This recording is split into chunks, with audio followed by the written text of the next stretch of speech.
All right, welcome back, you chuds. Another YouTube MMA video for the kid. I like it. We're going to dive into this one quickly. We got UFC Fight Night, Zalal versus Sterling. I'm going to break down my predictions for the cards, my thoughts on all the fights. Very grappling heavy card. Not the craziest card. I do like the main event. The main event is good. I'm a big Aljamain Sterling fan. That's just me. I don't know. You guys let me know what you think down below, but I'm a big Aljamain Sterling fan. He is, I know he doesn't have the necessary viral star power that comes naturally, but he's a really, really good fighter, one of the best bantamweights ever, and dude, he's fucking good, man. He's fucking good. And I like Aljamain Sterling. So I'm excited about the main event, and there's some random fights on here that don't give a shit about. But let's dive into it. I digress. And yeah, another another video on the YouTube channel, the MMA YouTube channel, where we're gonna break down Catalina Alencar versus Julia Pilastri. Wow, I cannot wait to watch this fight. I might actually be on the John for this one. We are lagging here, brother. Lagging. Let's see if we can't speed this up. All right. We're sped up now? Yeah, we're good. Okay, cool. So basically, we got Julia Pilastri versus Catalina Alencar. I don't think this is a fight that any of us really care about. Nor is it a fight that, I've really watched a whole lot of Julia Pilastri. I'm going to go with Catalina Alencar, but that's a prediction. No one cares. We're just going to move on. She's the underdog. We're going underdog. She's going to get beat. I'm going with Julia Pilastri. Switched. Very, very tough decision there. All right, we're actually into some decent fights. Max Griffin versus Victor Venezuela. Victor Venezuela from Chile. Max Griffin's been around for a long time, man. He's getting older, but he's been around for a long time. He's had a lot of fights in the UFC, but hasn't had the greatest run. But he has had a lot. He has had a lot of fights, and he has had a lot of experience. 20-12 is not a great record, but it's not awful. For considering he's had a lot of fights in the UFC, I do think that Mr. Victor Venezuela is going to get it done. I think Max Griffin's just a little bit old and hasn't fought in a while and a little bit washed. What is this last fight? Let me just go check quickly. See if this pops up for me or crashes my computer, rather. Last fight was against Chris Curtis. Losing to Chris Curtis isn't bad. Losing to Kess is not great. Beating Wells. Yeah. I mean, that was 2025, 2024. Yeah, he hasn't fought. His last fight was Chris Curtis.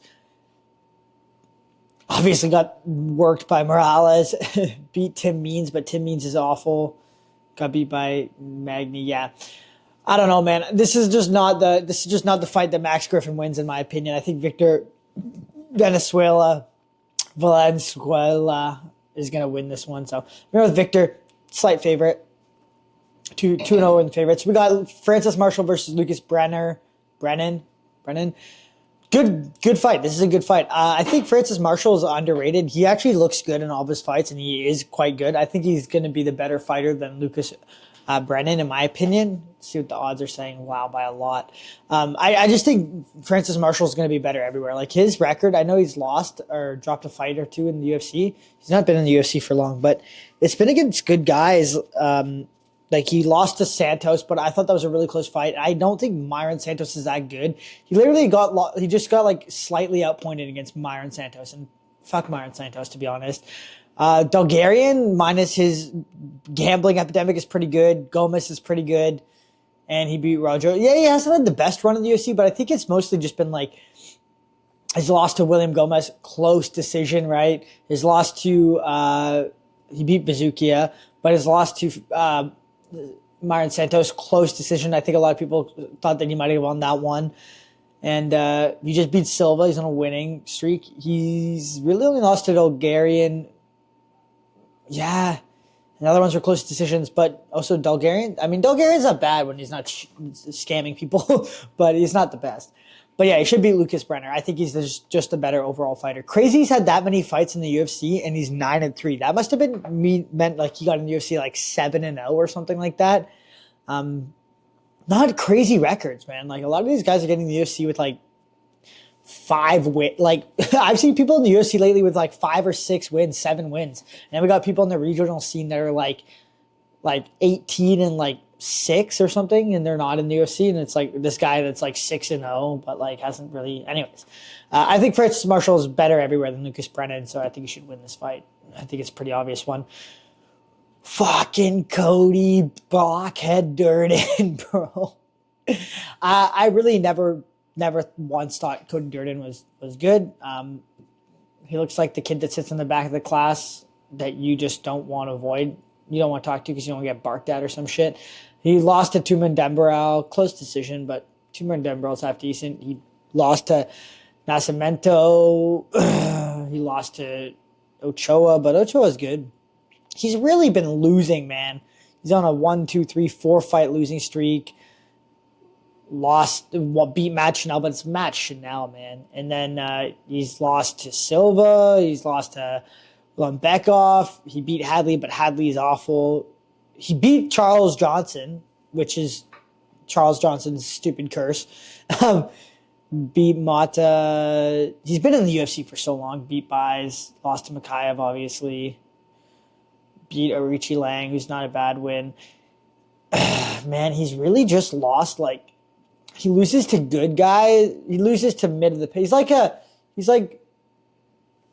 don't want to say he's a gatekeeper because he's not even like a top 15 gatekeeper, but he's like a just outside the top 15 can. Or he's like good enough to beat like the lower levels. He beats some of the higher levels occasionally, and then he loses to some of the lower levels occasionally as well. Rafael Filho is just a better fighter. He's way better in the grappling. Cody Durden honestly doesn't do anything. Like Cody Durden's grappling is not effective in any way other than like kind of holding you down, doesn't cause damage, doesn't have submissions. His striking is atrocious. I think Rafael Filho should win this one. Why? Bro's a huge favorite. Let's see what his last fight was because I don't remember his last fight. Carpenter, yeah, I do remember that. Nascimento lost to, but Nascimento's good. Nascimento's technical. He beat O'Day Osborne, and people say O'Day Osborne's bad, but I think O'Day Osborne's one of the better UFC flyweights, like around that top 15 area, like outside of it, because he's just technical. And Filio's fought a lot of good guys. He fought Makayev, fought Osborne. Actually, that's about it. Nascimento's not bad. Lost to decision. Yeah, I mean, he lost last minute. I think this last minute loss to Makayev was the one where he almost he had Makayev in a lot of danger and like was winning the fight or something, and Makayev got some sub at the last minute to change it around. I'm not sure if that's exactly how I remember it, but anyways, I don't think he's a bad fighter. I think he's well above Cody Durden level, so he should win this one. I think he should get him out of there, to be honest, in the grappling. Michelle Montague versus Myra Branosilva. Dude, Myra Branosilva might be the generationally worst UFC fighter I've ever seen. I know she got a fight for the title, but this girl is like actually so bad. She's in a big fight losing streak right now, but is it weird that I'm going to almost want to pick her to win because she has more experience? But she's hard. She's got heart, and like the only reason she wins is because she just has heart. But she has zero technique. I can't go there. I remember Michelle Montague, but I don't think Michelle Montague's that great, but it's Myra Branosilva. She's so bad, man. I gotta go with Michelle. She's still in the top 12, which is crazy. Cedric Dumas, the brother, straight out of the prison gang, versus Jackson McFay. This looks like such a weird matchup, like when you look at them side by side. Cedric Dumas has lost a lot recently. He also gets KO'd pretty easily. He's also not the smartest, so he does like a lot of dumb things, like spend all his money, has no money for training camps, probably doing drugs, in and out of prison. I think Jackson Buffet he's just genuinely the smarter individual, so I'm going to trust him to have a better training camp, trust him to prepare better, and I do think he's a more technical, more well-rounded fighter. I just think that Cedric Dumas has an opportunity to maybe like hurt Jackson McFay and finish him. But I think Jackson McFay should win this fight easily. So I'm going to go with Jackson McFay by a finish. It's like he's in the UFC with a 6-2 record. Like that's not a great record at all. Let's see what his fights in the UFC. Is this his first fight in the UFC? No, he lost to Ferreira, lost to Reese. Reese is not great. Losing to Ferreira is not bad. But bro, like, I guess he was 6-0 going into the UFC, and now he's 6-2. But still, a 6-0 record to get in the UFC is like not like it's good. It's not insane. Rodolfo Vieira versus Eric McConnico. Eric McConnico is another one of these fighters that like they just wait around too much and they lose decisions because they don't have enough output, which are the worst kind of fighters to bet on. And you can't really go with those guys to win fights. But he's not a bad fighter, like technique-wise, stuff like that. He doesn't have high enough output, and he loses a lot of fights because he doesn't have high enough output. Rodolfo Vieira I don't think he's fought recently, but he's one of the better grapplers in the whole entire UFC division and everything like that. He's a really good grappler. Striking-wise, not great. He lost to Bo Nickel, beat Tresean. Yeah, he fought Tresean Gore last, eh? I never thought Tresean Gore was great, but if you're losing to Petrosky, then I'm concerned, right? Like, you can't be losing to Petrosky, but then he beats Petrosian, he beats Brundage, loses to Chris Curtis. He's been in the UFC for a long time. Stolfus lost to Hernandez, which is totally fair. Yeah, man, I don't know. Like, you can't be losing to Petrosky. That guy is not good, man. But he's going to have a big grappling advantage against Eric McConnico, which is kind of the problem. But he doesn't have great wrestling to get to the ground.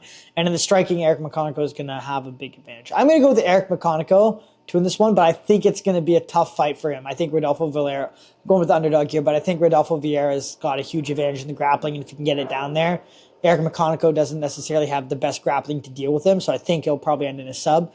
But I'm going to go with Eric McConnico to hurt him with something earlier on and kind of get him out of there that way.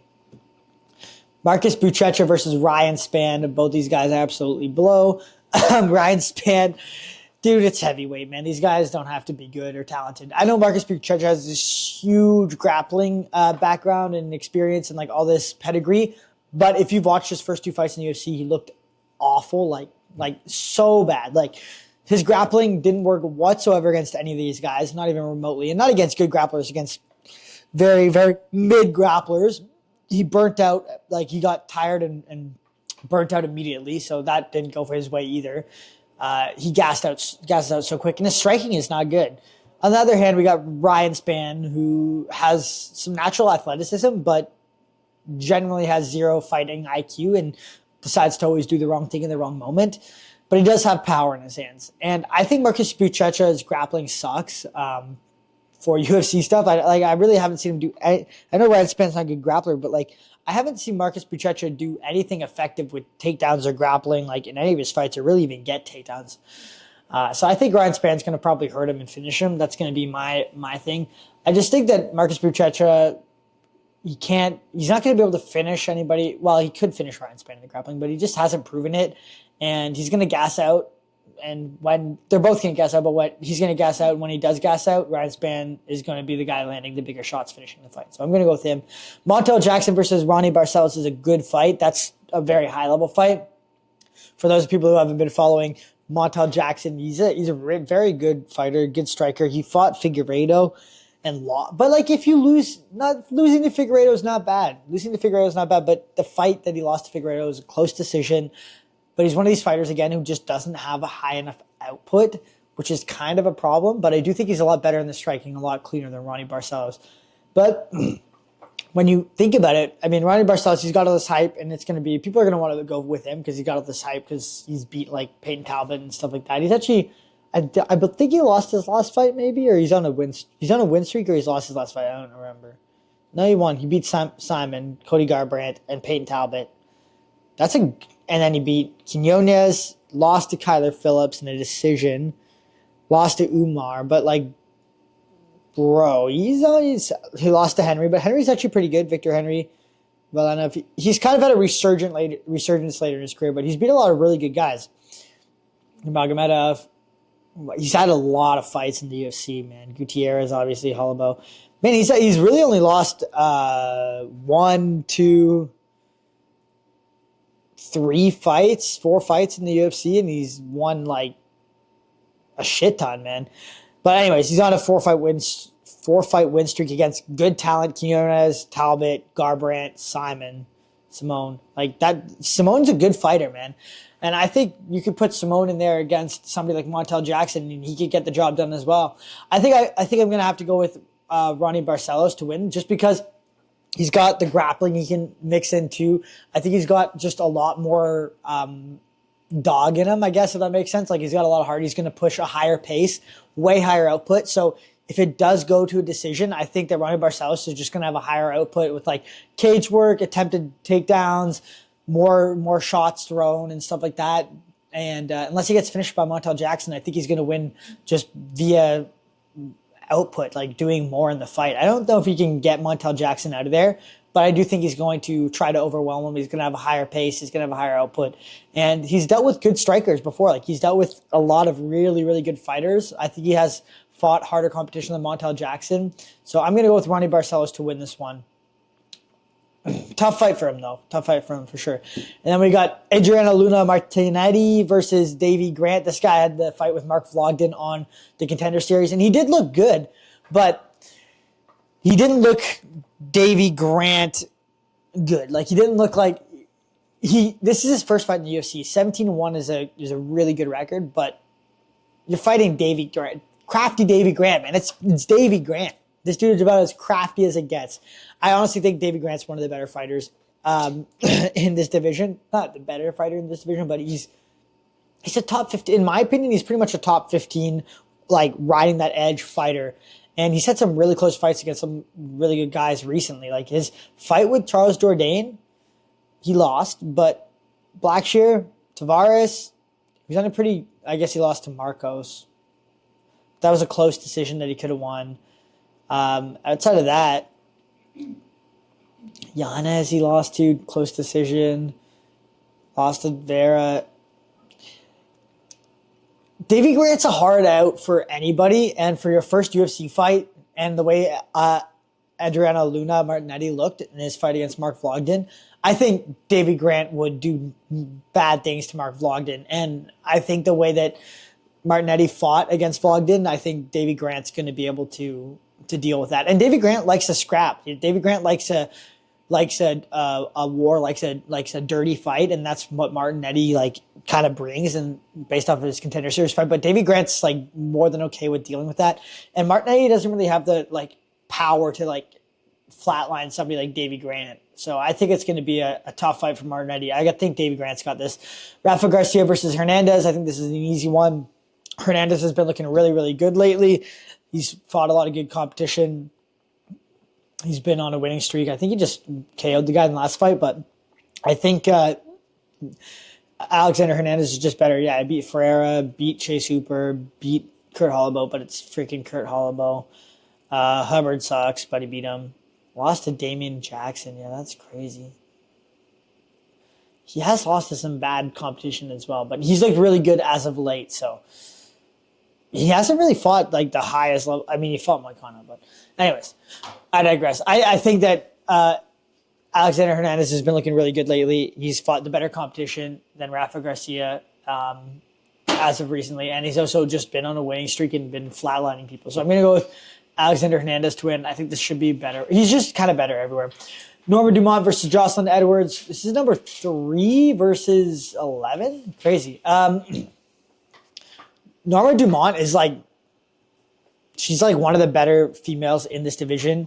I think she's on a big win streak right now as well.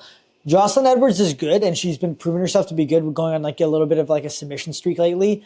She's definitely going to be more physical than Norma Dumont in there, but I think Norma Dumont's just got the experience, man. She's been at the top of the weight, like she's been up there for a while. She's been winning against a lot of the girls higher up. I mean, Vieira, she beat Vieira, Aldana. Durden, I mean, is okay.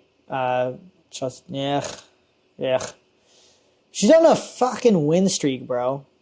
She lost to Macy Chasson a while back, but that was a close decision. Other than that, she's fucking unbeaten in the UFC. That's a 1, 2, 3, 1 loss, 1, 2, 3, 4, 5, 6 fight win streak. Yeah, I think Norma Dumont's got this in the bag. Jocelyn Edwards is good, but it's a big step up to go against Norma Dumont, and basically I think Norma Dumont's more skilled kind of everywhere. Like, she's going to be the more technical fighter. This is a co-main event. That's appalling. Like, the fact that that's the co-main event is actually disgusting.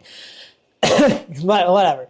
Youssef Zalal versus Aljamain Sterling. I think Aljamain Sterling's going to take this. I'm just going to get out there right off the bat and say it. I think that Aljamain Sterling is maybe being underlooked because of Youssef Zalal's like recent kind of like hype. But Youssef Zalal's beat people that are like, that are good. Like he beat Calvin Kattar, but he ran away for a lot of that fight. He beat Josh Emmett, but it's Josh Emmett, man. Like that was the easiest layup for Youssef Zalal ever. That was an easy one. He has been on a tear since he got back into the UFC with lots of finishes, but Aljamain Sterling's a big step up, man. I think Aljamain Sterling's one of the best fighters at 145 by far. The only person he lost to was Movsar, and that was a really close fight. And look where Movsar is right now. He's like, I mean, he's the top contender by far, but I wouldn't be surprised to say that, you know, Aljamain Sterling beats Lerone Murphy, or Aljamain Sterling beats pretty much everybody at this weight class. Like like he lost a very close decision to Movsar, but I think he could have arguably won that. So yeah, I don't know. I think he's going to beat Youssef Zalal. I think he's obviously not as clean in the striking. He's going to have to watch out for submissions, but he's pretty good at defending submissions, so I don't think Youssef Zalal is going to submit him. And I think he's just going to do what Aljamain Sterling does, man. I think he's going to win a 5-round decision against Youssef Zalal.